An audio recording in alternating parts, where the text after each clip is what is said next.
الحمد لله رب العالمين، ملء السماوات وملء الأرض وملء ما شئت من شيء بعد، والصلاة والسلام على محمد طب القلوب ودوائها وعافية الأبدان وشفائها ونور الأبصار وضيائها وعلى آله وصحبه وسلم.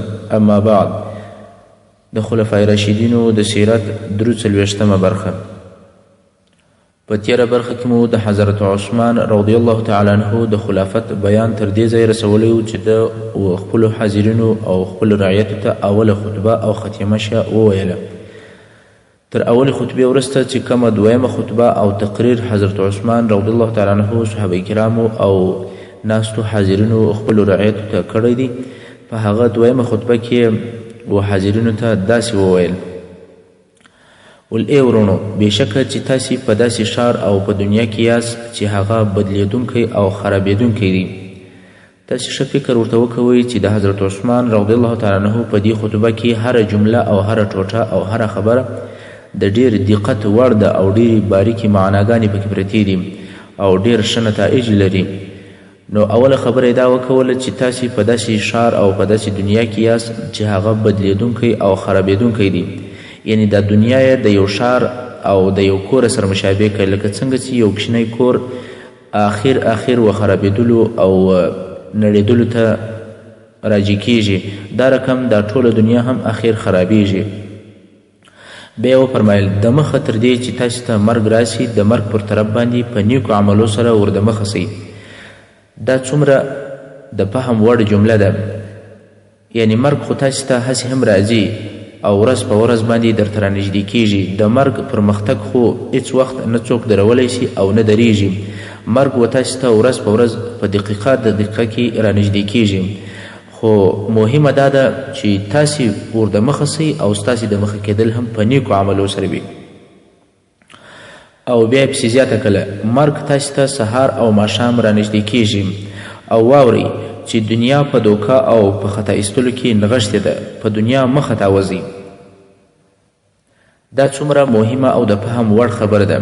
یعنی ټوله دنیا په خطا ایستلو او په خیانت باندې نغښتې ده.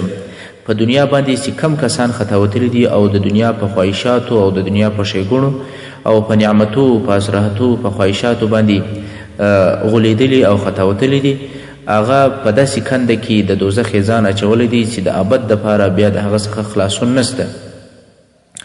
نو اوس لا خپلو حاضرینو ته وایي چې د دنیا پرستۍ او د دنیا د خواهشاتو، د دنیا د نعمتو، د اسراحتو څخه ځان وساتئ. لکه څنګه چې رسول صلی الله علیه وسلم په یو حدیث شریف کې هم وایي: ایاکم والتنعم فإن عباد الله لیسوا بمتنعمین. تاسې د ډیرو نعمتو، د ډیرو اسراحتو څخه ځان وساتئ. ډیر اسراحتونه او ډیر نعمتونه په ځان باندې مه خورئ او ډیر نعمتو کې ژوند مه تېروئ، ځکه د الله صالح او نیک بندگان په ډیرو نعمتو کې ژوند نه تېروي. نو حضرت عثمان رضی الله تعالی عنه په دې خطبه کې بیا هم نور هم زیاته کړه. د الهي اوامرو په باره کې د شیطان په ګمراه کوونکې لومه او دام کې ځان وانچوئ. یعنی د شیطان چې ستاسې لوی دښمن دی، هغه ته باید چې متوجه اوسئ. هر وخت د شیطان سره خپله دښمني وغځوئ او همیشه په هره ثانیه کې د ده سره د دښمنۍ په اړوند یوه خبره یې مه منئ. داسې نه چې دی وي ستاسې دښمن او تاسې یوه خبرې ته غاړه ږدئ، ځکه دی په هر وخت کې تاسې ته دامونه او پریبونه در اچي څو د الله د اوامرو څخه مو واړئ، په شیطاني پریبو کې مو واچوي. او بیا یې پسې زیاته کړله: د پخوانو خلکو څخه عبرت واخلئ او کوشش وکړئ چې ژوند مو په غفلت کې نسي تیر. دا څونه مهمه خبره ده چې د پخوانو خلکو څخه عبرت اخیستل دا معنا لري چې پخوا کې هم ښه خلک تیر سوي دي، هم بد خلک.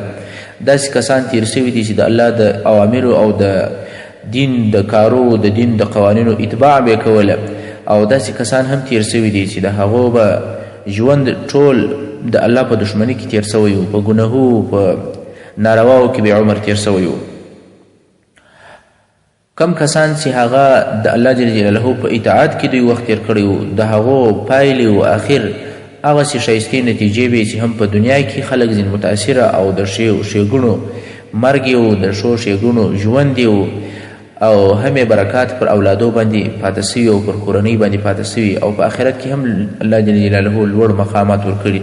کم کسان چې د الله نافرمانه او ګناهګار او ناروا او د الله د دین سره دشمن، د الله مقابل او د الله سره ضد کوونکی، د هغو پایلې او د هغو آخر و نتیجه په دنیا کې هم خرابه او په آخرت کې هم ازلي بدبختي ور په برخه سوه. نو حضرت عثمان رضی الله تعالی عنه خپلو حاضرینو ته وایي چې د پخوانو خلکو څخه عبرت واخلئ، او بیا ورته وایي چې کوشش کوئ چې ژوند مو په غفلت کې نسي تیر. دا بعینه لکه د هغه حدیث شریف ترجمه سوي چې پیغمبر علیه الصلاة والسلام وایي چې اغتنم خمسا قبل خمس، چې 5 شیان تر 5 مخکې غنیمت وبولئ، چې په هغو کې دا شی هم ذکر کوي چې د فراغ او ستاسې د کارو څخه فراغت او نه مصروفیت دا باید چې غنیمت وبولئ او د دې څخه ګټه واخلئ، مخکې تر دې چې بیا داسې وخت راشي چې بیا به داسې مشغوله او مصروفه یاست چې هېڅ به بیا ځان نسئ خلاصولی. او په هغو 5 شیانو کې چې پیغمبر علیه السلام یې ذکر کوي هغه صحتک قبل سقمک، پیغمبر علیه السلام وایي د جوړ صحت څخه باید چې ګټه واخلئ، مخکې تر دې چې بیا داسې ناجوړي باندې اخته سي چې بیا نه عبادت کولی سي نه خیر کولی سي. اوس لا په جوړ حالت کې خیر کارونه وکوه. او پیغمبر علیه السلام په هغه حدیث شریف کې بله ټوټه د حدیث دا ویلې ده چې حیاتک قبل موتک، د ژوند د څه دې ګټه واخله مخکې تر مرګ، که بیا مرګ درته راسي او بیا ته ارمان او افسوس کوې چې کاش چې مې یو عبادت کړی وی، یوه سبحان الله مې ویلی وی، دا به زما دپاره څومره ګټه وای، خو بیا هلته څه په لاس نه درځي. نو اوس په ژوند کې لا نیک عملونه وکوه، د نیکیو پر طرف باندې مخ ته ولاړ شه. نو عثمان رضی الله تعالی عنه هم خپلو حاضرینو ته په خطبه کې وویل چې کوشش کوئ چې ژوند مو په غفلت کې نسي تیر. او بیا یې پسې زیاته کړه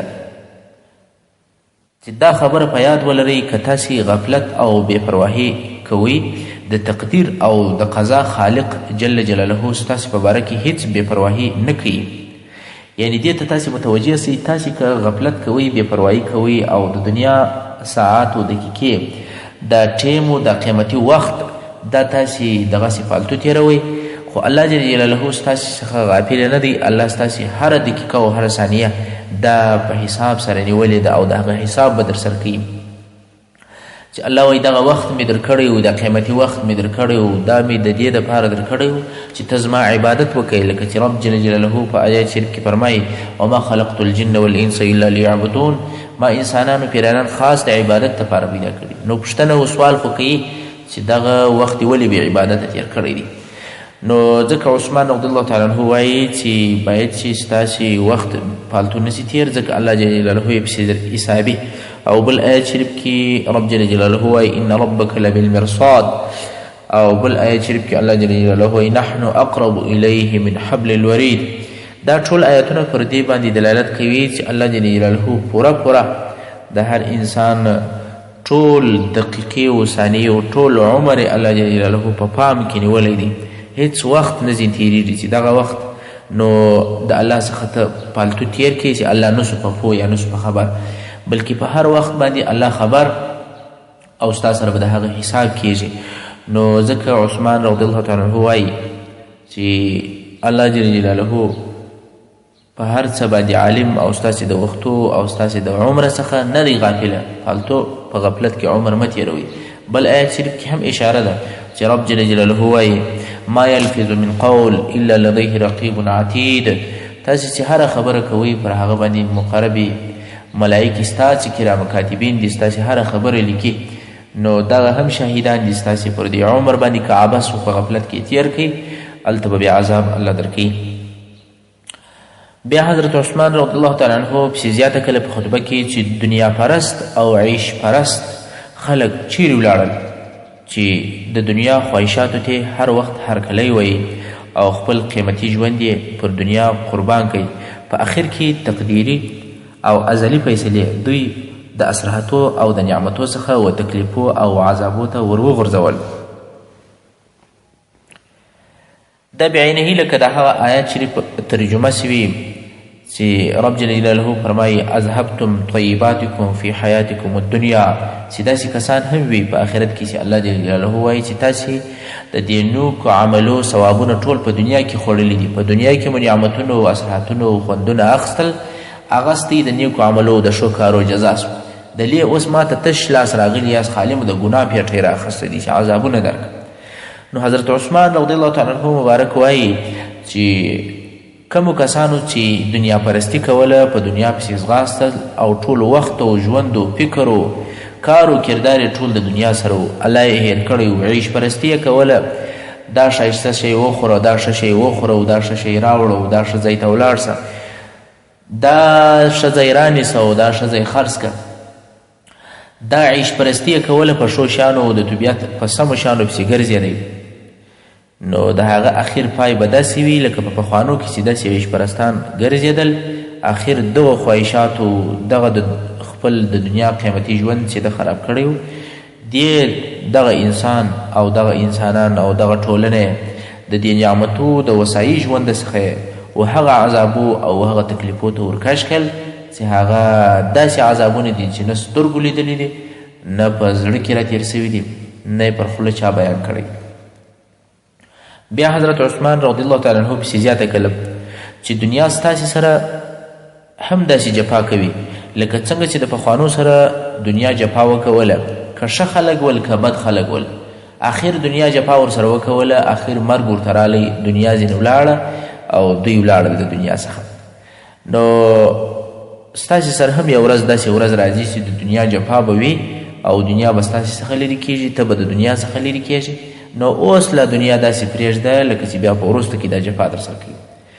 بیا د حضرت عثمان رضی الله تعالی عنه په خپله خطبه کې آخري خبره دا وکوله، ول د آخرت و جوړولو ته پام وکړئ. الله جل جلاله د دنیا ډېر ښه مثال ویلی دی چې په سورة الکهف 45 او 46 نمبر آیات کې رب جل جلاله فرمایي: اعوذ بالله من الشیطان الرجیم واضرب لهم مثل الحياة الدنيا كماء أنزلناه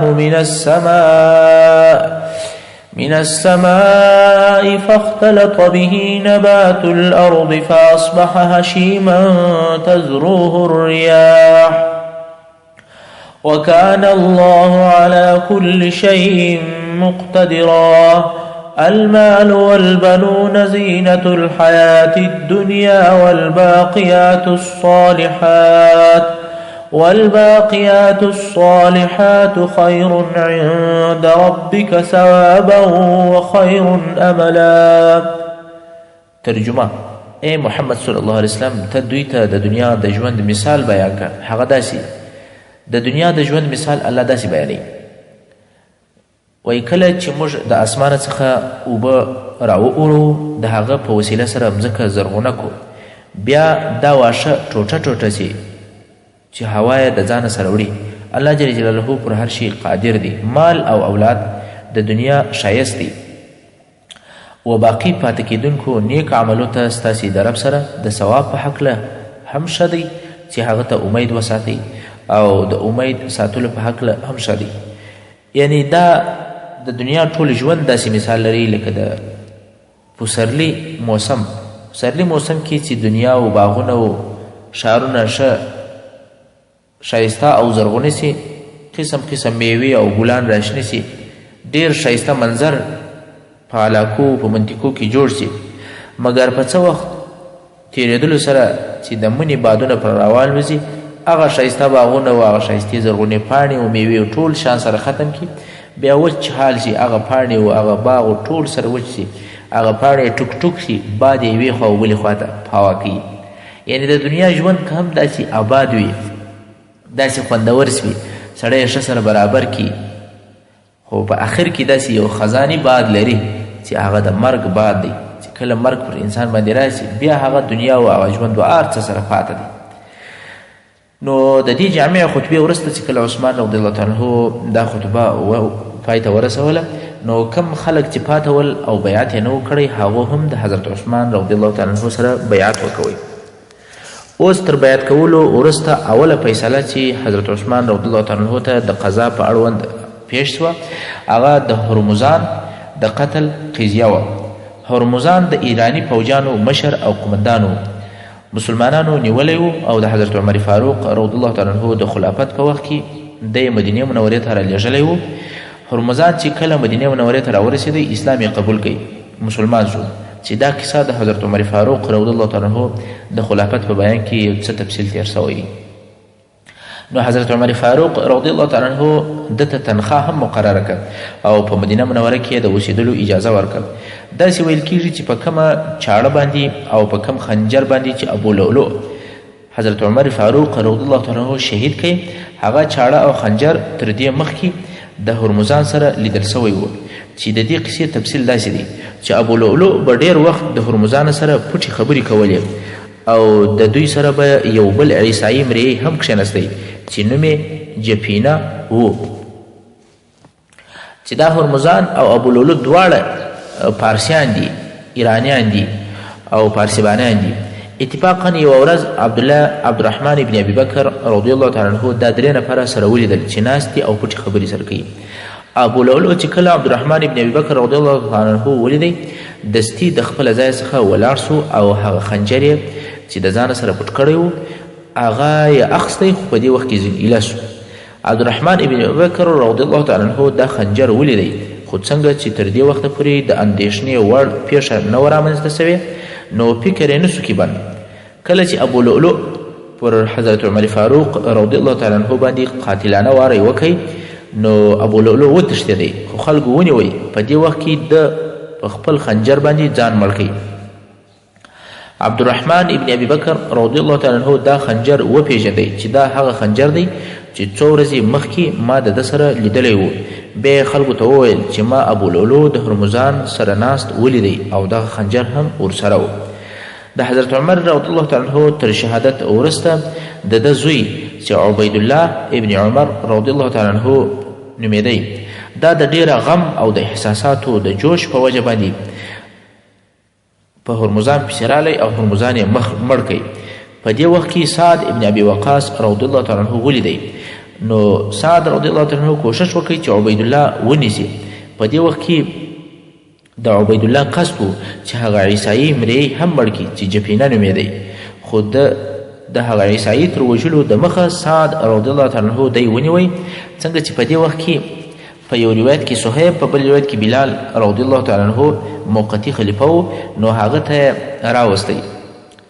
هغه دا قضیه او فیصله د خلیفه تر ټاکلو پورې معطله کړه او عبیدالله ابن عمر دا یې بندي کوي. د خلافت تر بیعت وروسته حضرت عثمان رضی الله عنه مسجد ته رالی او د خلافت تر خطبې وروسته دستي د هرمزان د قتل فیصله ورته راوړل سوه او عبیدالله ابن عمر دا هم ورته حاضر سو. حضرت عثمان رضی الله تعالی عنه د عبیدالله څخه د هرمزان د قتل په باره کې پوښتنه وکوله. هغه په صراحت سره وویل چې دا قتل ما کړی دی. نو حضرت عثمان رضی الله تعالی عنه د صحابه کرامو سره مشوره وکوله چې څه کول پکار دي. حضرت علي رضی الله تعالی عنه وویل چې عبیدالله دی د هرمزان په قصاص کې ووژل سي. د دې خبرې په اورېدلو سره عمرو بن العاص رضی الله تعالی عنه وویل چې داسې نشي کېدلی چې پرون یې پلار حضرت عمر رضی الله عنه شهید سو او نن بې زوی وژل کیږي او د هغه وینې به تویېږي. نور موجودو صحابه کرامو هم د عمرو بن العاص رضی الله تعالی عنه مشوره تایید کړه.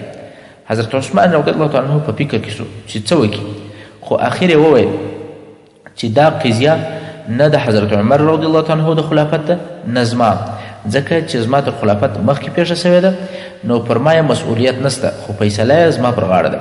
نو یې پر دیت باندې صلح وکوله او دیت یې هم په خپله ورکوي او ویې ویل چې زه د عبیدالله ابن عمر ولی او قریب یم، نو زه د ده د طرفه دیت ورکوم او فیصله نوره خلاصه سوه. دا هغه اوله قضیه وه چې عثمان رضی الله تعالی عنه په خپل دربار کې په ښه شان سره فیصله کړ. اوس به د حضرت عثمان رضی الله تعالی عنه د خلافت څو مهمې پیښې درته بیان سي. اول د حضرت عثمان رضی الله تعالی عنه د خلافت اول کال چې د هجرت 24 کال دی. د تاریخ په کتابو کې دې کال ته عام الرعاف ویل کېږي، یعنی د پزې د وینې کېدلو کال. دا په دې وجه چې په دغه کال کې د پزې د وینې کېدلو ناجوړي دونه زیاته سوه چې په خپله حضرت عثمان رضی الله تعالی عنه د دې ناروغۍ په سبب باندې د حج اراده وځنډوله او وصیت یې هم وکوئ. دویمه پیښه د مغیره ابن شعبه رضی الله تعالی عنه د خپلې ډیپټۍ او د ولایت څخه لیرې کول. که ستاسې په یاد کېږي حضرت عمر رضی الله تعالی عنه د خپل خلافت په وخت کې سعد ابن ابي وقاص رضی الله تعالی عنه د کوفې د ولایت څخه لیرې کړئ او پر ځای مغیره ابن شعبه رضی الله تعالی عنه وټاکئ. کله چې حضرت عثمان رضی الله تعالی عنه خلیفه شو، مغیره ابن شعبه رضی الله تعالی عنه یې معزوله او لیرې کړئ او د هغه پر ځای دویم وارې بیا سعد ابن ابي وقاص رضی الله تعالی عنه والي مقرر کړئ. خو د هجرت په 15 کال حضرت عثمان رضی الله تعالی عنه سعد ابن ابي وقاص رضی الله تعالی عنه د کوفې د ولایت څخه لیرې کړئ او پر ځای ولید ابن عقبه ابن ابي معيط رضی الله تعالی عنه وټاکئ. ولید ابن عقبه د حضرت عثمان رضی الله تعالی عنه ناسکه ورور و. د سعد د لیرې کېدلو سبب دا و چې کله د کوفې والي سعد وټاکل سو، په دې وخت کې عبدالله بن مسعود رضی الله تعالی عنه د کوفې د بیت المال مسؤوله یا عامل و. تاسې ښه ورته متوجه سئ، دا د هغه وخت د والیانو او د لویو وزیرانو ژوند و چې څومره د مسکنت او څونې د دنیا څخه لیرې ژوندي و او څونه د حق پرستی او د دین تابع ژوندي و. نو سعد ابن ابي وقاص رضی الله تعالی عنه چې د کوفې عمومي مشر او گورنر دی، د عبدالله بن مسعود رضی الله تعالی عنه څخه د خپل ضرورت لپاره څه قرض واخیستی، یو څه پیسې په قرض واخیستې تر یو معلومه وخت پورې چې بیا به یې درکړم. کم وخت چې هغه د قرض وخت راورسېدی، عبدالله بن مسعود رضی الله تعالی عنه د خپل قرض غوښتنه وکوله چې زما پور راکړه. څنګه چې سعد رضی الله تعالی عنه مسکین و نو یې قرض نسوی ادا کولی، نو د دې دواړو تر مابین په دې باره کې ډېرې خبرې وسوې څو خبره جنجال ته ورسېده او دا خبر په مدینه منوره کې حضرت عثمان رضی الله تعالی عنه ته ورسېدی. هغه ډېر غمجن شو چې ولې د دوو لوی صحابه کرامو په مابین کې جنجالي خبره راځي. بیا نو د دې جنجال په وجه سعد ابن ابي وقاص رضی الله تعالی عنه د ولایت څخه معزوله کوي. دا سعد رضی الله تعالی عنه د لوی جلیل القدر صحابه کرامو څخه دی او بیا د کوفې د شار لوی والی او گورنر دی، مګر دی دومره مسکین دی چې د خپلو ضروریاتو په خاطر باندې د بل چا څخه پور اخلي او بیا د پور د وخت د پوره کېدلو سره دومره پیسې نسته ورسره چې بیرته هغه پور پوره کړي. درېیمه پیښه چې د حضرت عثمان رضی الله تعالی عنه د خلافت په وختو کې سوې ده، هغه د اسکندریې د اوسېدونکو بغاوت دی. د حضرت عمر رضی الله تعالی عنه د خلافت په وخت کې عمرو بن العاص رضی الله تعالی عنه د مصر والی و. د مصر څخه چې کم حاصلات مدینې منورې ته راتلل، د هغه په باره کې د حضرت عمر رضی الله تعالی عنه په زمانه کې هم دا شکایت و چې دا حاصلات لږ دي، ځکه مصر ډیر آباد کښتونه لري، نو دغه حاصلات چې راځي دا کم دي. حضرت عثمان رضی الله تعالی عنه په خپل خلافت کې د مصر د والي څخه د حاصلاتو د ډیرښت غوښتنه وکوله، خو د ده رضی الله تعالی عنه په جواب کې سعد ابن ابي وقاص رضی الله تعالی عنه ولیکل چې اوښه تر دې زیاتې شیدې نشي کولی.